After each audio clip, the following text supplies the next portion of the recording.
Salut à tous, c'est Life et comme vous l'avez vu au titre et à la miniature, aujourd'hui on va parler de Dragon Ball Daima. Je vais me permettre aujourd'hui de vous parler de mes craintes, de mes peurs, de mes attentes, de théoriser sur comment Dragon Ball Daima peut être un petit chef-d'œuvre ou peut être tout simplement la plus grosse daube que l'univers Dragon Ball n'ait jamais connu.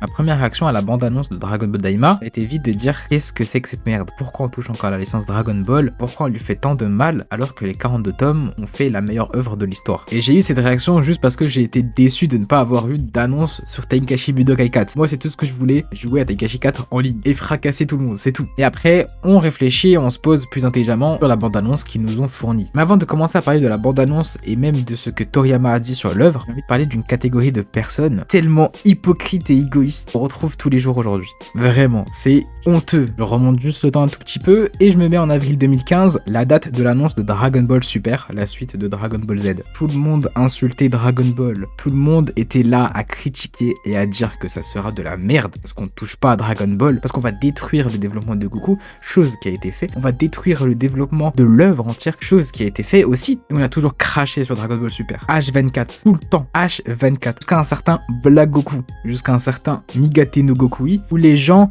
ont kiffé le flow, où les gens ont kiffé les combats et ont tout simplement apprécié Dragon Ball Super ici. Aujourd'hui, les gens réclament la partie 2 de Dragon Ball Super. Et les gens font la même chose avec Dragon Ball Daima en critiquant une œuvre sur 3 minutes. Vous n'avez rien vu de l'œuvre, vous n'avez pas de contexte, vous n'avez pas d'histoire, vous n'avez pas de combat. Et vous avez tout simplement une promesse de Toriyama qui dit qu'il est impliqué dans l'œuvre. On avait la même pour Dragon Ball Super, mais qui était fausse, puisque c'était purement marketing. Bien évidemment, pour Dragon Ball Daima, elle est aussi marketing, mais ici, on a noir sur blanc, Toriyama a dit qu'il a créé le monde. Il a créé le monde dans lequel va évoluer Dragon Ball Daima. Et les gens disent que Dragon Ball Daima va être un copier-coller de DBGT. C'est faux, vous ne le savez pas. Vous ne le savez pas. Vous ne savez pas qu'est-ce qui va se passer. Ce n'est pas parce qu'on voit un Goku enfant que c'est Goku DBGT. Puisque ici, déjà, Goku reprend le bâton magique. C'est-à-dire qu'il n'est pas devenu plus petit comme dans Dragon Ball GT, il va se transformer en Super Saiyan 3. Non, non, il a perdu de la puissance. Et c'est justement pour compenser ce manque de puissance qu'il va se battre avec le Nionbo. Honnêtement, pour moi, c'est prometteur. C'est prometteur dans le sens où on va avoir de l'aventure. On va avoir du Dragon Ball premier du nom. Et c'est exactement ce qu'aime Toriyama et ce que a fait Toriyama dans Dragon Ball premier du nom. On n'a pas d'histoire, on n'a pas de contexte. Peut-être que le contexte va être excellent, peut-être qu'il va être aussi nul, je ne sais pas. On verra quand ça sortira en automne 2024. Mais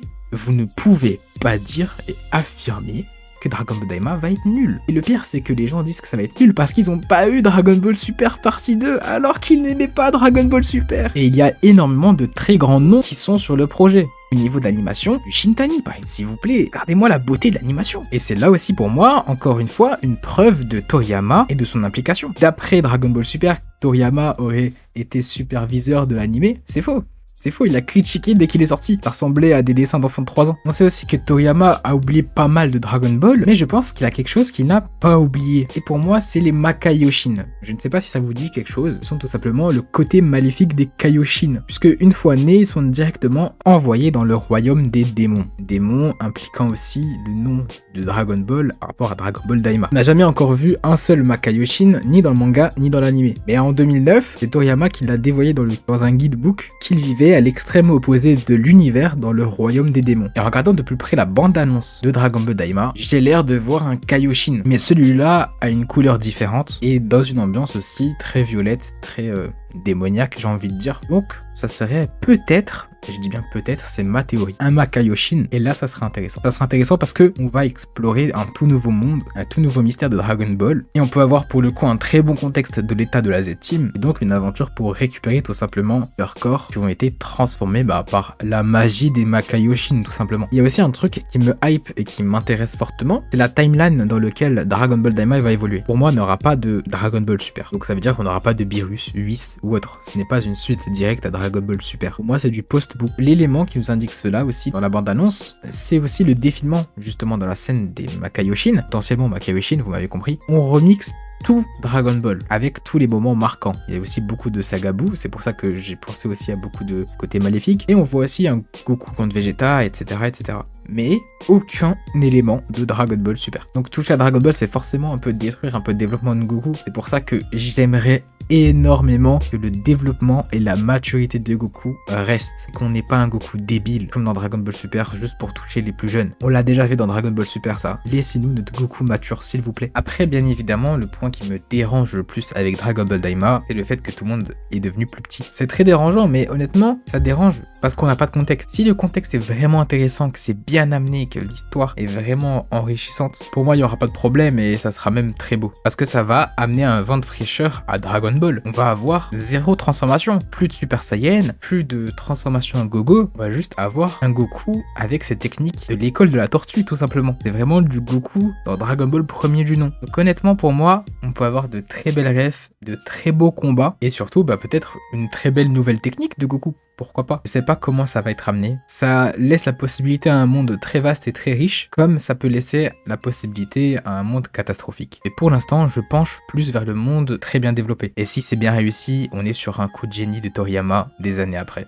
Vraiment. Et c'est ça qui peut être vraiment très marquant. C'est le monde est très vaste. Ils partent avec Kibito et Shin. Donc pour moi, ça donne vraiment un bon point d'appui au Makaioshin. Donc peut-être un antagoniste très intéressant. On voit aussi un Namek qui a l'air d'être un Namek pas très gentil. Donc est-ce que le royaume des démons ne regrouperait pas plusieurs races? Je ne sais pas. On n'en sait rien. C'est pour ça que le lore va être très vaste. Faut vraiment s'appuyer sur ça et ne pas nous lâcher une histoire. Oh, je vais récupérer mon corps, je vais battre l'antagoniste et hop, c'est fini. Faut qu'il y ait des choses marquantes. Que ça soit pas dépendant de Dragon Ball Super, parce que sinon ça sera sur une timeline où on sait qu'ils vont tous s'en sortir. Moi je veux qu'il y ait des morts, je veux qu'il y ait une grosse pression aussi en regardant l'œuvre. C'est ça Dragon Ball, c'est vraiment mes attentes, et si c'est bien réussi et c'est bien au rendez-vous, on peut être sur l'une des meilleures suites de Dragon Ball, et ça serait vraiment sympa pour l'œuvre, bien que l'œuvre n'en ait absolument pas besoin. Dragon Ball est une œuvre qui vend énormément. Je ne le cache à personne. Dragon Ball, c'est pour moi la plus grande œuvre de tous les temps. Akira Toriyama a réussi à faire ce que aucun autre mangaka a réussi à faire, tout simplement. Et Dragon Ball est tout simplement concentré du tome 1 au tome 42. Au-delà que du marketing, parce que ça marche. Et on le voit toujours très bien. Dragon Ball est très bien développé. Et dès que vous commencez à toucher à Dragon Ball Super et à Dragon Ball GT, on fronce les sourcils. Et cette fois-ci, j'ai pas envie de froncer les sourcils avec Dragon Ball Daima, puisque ça peut être une promesse intéressante. Donc moi, j'ai pas envie de trop m'avancer, parce que je sais que ça va être fait pour vendre. Donc on a un peu ce côté peureux de l'œuvre qui va tout faire foirer comme avec Dragon Ball Super, mais peut-être que l'implication de Toriyama est vraie cette fois-ci. Je vous dis à l'année prochaine pour parler de Dragon Ball Daima. On verra si ça a été un banger